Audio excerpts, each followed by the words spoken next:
අපි ජීවිතේ බින්දාම කැරියෝ දැන බින්දාම ඉතුරුනා පින්දාම සතුට යනු තැටි උඩට බඩු දාලා පිම්බාම දාතුනි වෙන්න සුරා මේරේ මච්ච පම ඒ කරොත් වැඩ ෆුල් ස්ටොප් මන් දැම්මේ නෑනි කොම පාප මිත්‍ර සේවනේ මාව හරි පාරේ අරන් ගියා තොගේ යාළුවෝ කුඩු ගාලා වලම්පි ගන් අරන් ගියා කුඩු ගැව්වොත් ඉඳන් කුඩක් නැති වේවි සසර ඇති වේවි මට මාද නැති වේවි විසිරේවි යාළුවා නන්නසක පැතිරේවි දෛවය පෙරලන්න සරදම් මිතිරේවි මේ දෛවේ සරදම් ගොඩේ යන්නට වේරමා වේස් පලයි මයකම් වස් දොස් දුරු වෙන්න මුරට එපා සල්ලි යකට තවත් බින්දු ඕනේ බා දුරට විතර නෙමෙයි ළඟටත් මේවා ඇපල් වෙන්න ඕනේ තරහ වෙලා වගේ ගෑනු උඹලා කපල් වෙන්න ඕනේ කයියේ විතරයි වැඩක් නෑ උඹලා බෆල් වෙන්න ඕනේ සල්ලි ඉබේ අතර එන්නේ නෑ හසල් දෙන්න ඕනේ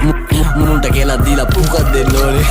දීනසි තරගේ පසුබසි මුලා මතක කරා මැද ඉඳන් බණි අගට මග දනි දැනගත් දිගති සර්පයෝ දැන ළඟටම ගනි මං ඉස්සුවා තාප්පේ ලිස්සුවා ඌ රිද්දන්න බෑ මේ මිනිස්සු මරු රැප් කන්ද මුදුනේ මාව දිස්සුනලු